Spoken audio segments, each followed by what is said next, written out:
एक बांझ औरत की रुला देने वाली कहानी। आज रानी जल्दी उठ गई क्योंकि आज का दिन उसके लिए बहुत महत्वपूर्ण था। अकेलापन दूर करने के लिए, अपने लिए जीने का एक कारण घर लेकर आ रही थी। देखा जाए तो बहुत खुश भी थी और थोड़ी सी नाराज भी थी, क्योंकि पिछले 7 साल की यादें उसे रात भर सोने नहीं देती थी और अब स्वस्थ बैठने भी नहीं देती थी। चाय का कप लेकर वह गैलरी में आकर बैठी और गुजरा हुआ कल उसके आंखों के सामने आने लगा। बेटा, तुम्हें ऐसे नहीं जाना चाहिए था। शादी होने के बाद उसे अंत तक निभाना आना चाहिए। ऐसा ही समझो कि तुम्हारा नसीब ही खराब है। कोई क्या करेगा? अगर माँ बन सकती तो बात ही अलग होती। मैं माँ नहीं बन सकती, इसमें मेरी क्या गलती है? ये सब मेरे हाथों में है। क्या माँ नहीं बन सकती मतलब मैं इंसान नहीं हूँ क्या?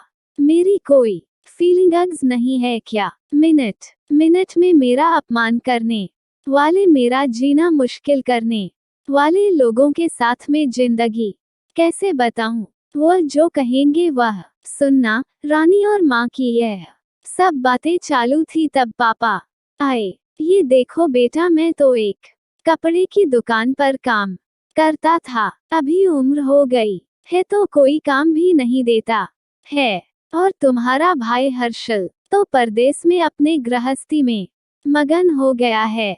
तुम कहती हो तो मैं तुम्हारे ससुराल वालों से बोलता हूँ, पर तुम अपने ससुराल वापस चली जाओ, ऐसा मुझे लगता है। नहीं पापा, कुछ भी हो जाए मैं उस घर में वापस नहीं जाऊंगी।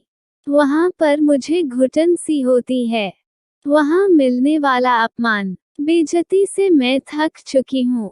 शादी के पहले मैं मेरे पैरों पर खड़ा रहना चाहती थी, पर मेरा ग्रेजुएशन होते ही आपने मेरी शादी करवा दी। तभी मैंने आपके दबाव में आकर शादी की।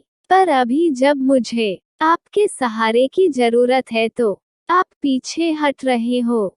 शादी के बाद लड़की ससुराल में ही शोभा बढ़ाती है। मायके में 4 दिन ही रहना अच्छा लगता है। रानी लोग क्या बोलेंगे? शादी मतलब कोई खेल नहीं है बेटा, पापा गुस्से में ही बोल रहे थे।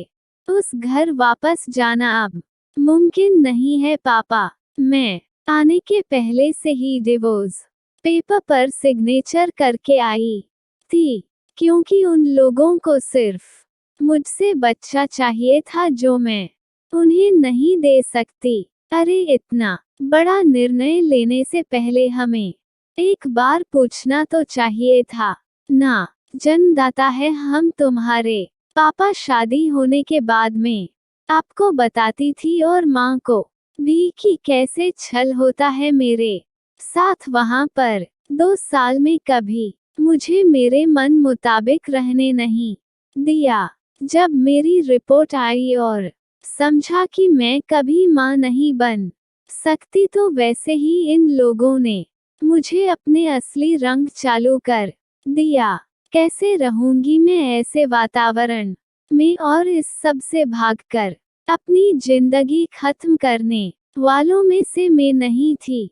यह देखो बेटा, हर्षल ने दिए हुए पैसे से ही मेरा और तुम्हारे माँ का जैसे तैसे खर्चा चलता है। उसमें तुम्हारा खर्चा उठाना थोड़ा सा कठिन होगा।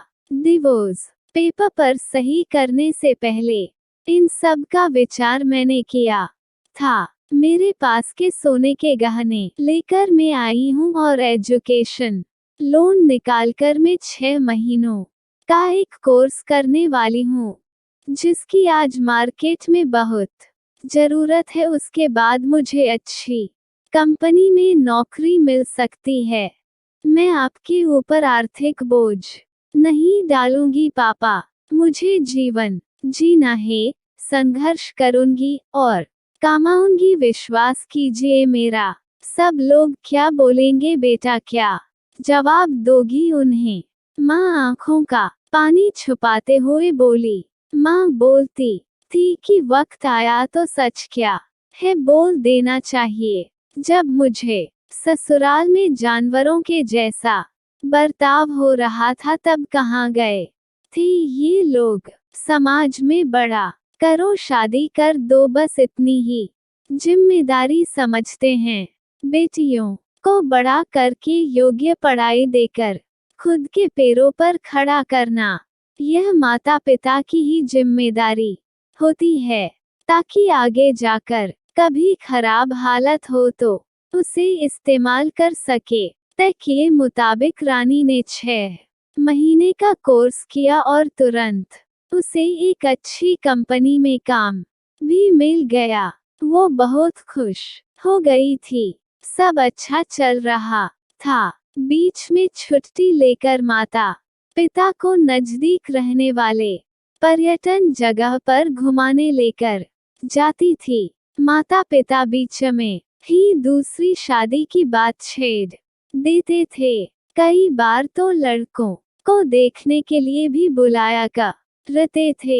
एक लड़का तो डिवोर्स हुआ था तभी उसे स्वीकारने के लिए तैयार था, पर पहली शादी ने ही इतने दुख दिए थे कि दूसरी शादी के लिए उसका मन तैयार नहीं था। ऐसा कितने दिनों तक अकेली रहोगी? जब तक हम दोनों हैं तब तक ठीक है, पर हमारे जाने के बाद तुम्हारा क्या होगा सोचा क्या कभी? उम्र भी कितनी छोटी है तुम्हारी अभी, ऐसा उसके पापा उसे समझा रहे थे। माँ पापा आप दोनों मेरी शादी का विचार करना बंद कर दीजिए। आप दोनों को खुश देखकर मैं खुश होती हूँ। मेरे दोस्त सहेलियां हैं ना मेरे साथ, क्यों करनी है दूसरी शादी भला? इतना आसान नहीं है बेटा, एक उम्र के बाद अकेलापन खाने के लिए दौड़ता है। माँ बोली। सच हुआ उनका ऐसा बोलना। आगे 2 साल में पहले माँ और 6 महीने में ही पापा का निधन हो गया। रानी अब अकेली हो गई। हर्षल भाई और उसकी पत्नी आए और साथ में चलो बोलकर औपचारिकता की, पर मुझे उनके साथ जाकर वापस बोझ नहीं बनना था। मदद के वक्त मेरे साथ खड़े रहो, इतना बोलकर मैंने उनको जवाब दिया। ऑफिस का काम और बहुत सारे दोस्त, सभी लोग की शादी हो गई थी और वह अपने अपने गृहस्थी में मगन हो गए थे, जिन्हें के लिए कोई लक्ष्य मिला ही नहीं रहा था उसे। छुट्टी के दिन ऐसे ही एक मैगजीन पढ़ते समय उसे सिंगल मॉम पर एक बात पढ़ने के लिए मिली और उसे जीने का उद्देश्य मिला। उसने उसी दिन तय किया और एक 10 साल की लड़की को गोद लेने का प्रयास चालू किया। प्रक्रिया बहुत बड़ी थी, पर बोलते हैं ना, मन में इच्छा हो तो रास्ता मिल जाता है। वैसे वो प्रक्रिया पूरी हो गई और आज वही दिन था कि वो उस लड़की को लेने के लिए अनाथ आश्रम जाने वाले थी। उस लड़की को घर लाकर वह मां नहीं बन सकती, इस सोच पर और उस पर होने वाले सभी आरोपों को मिटा देना चाहती थी। तभी उसने निश्चय किया कि लड़की को बहुत पढ़ाऊंगी, खुद के पैरों पर खड़ा करूंगी और फिर शादी करवाऊंगी। अगर आपको यह वीडियो पसंद आई होगी तो लाइक, शेयर और सब्सक्राइब करें।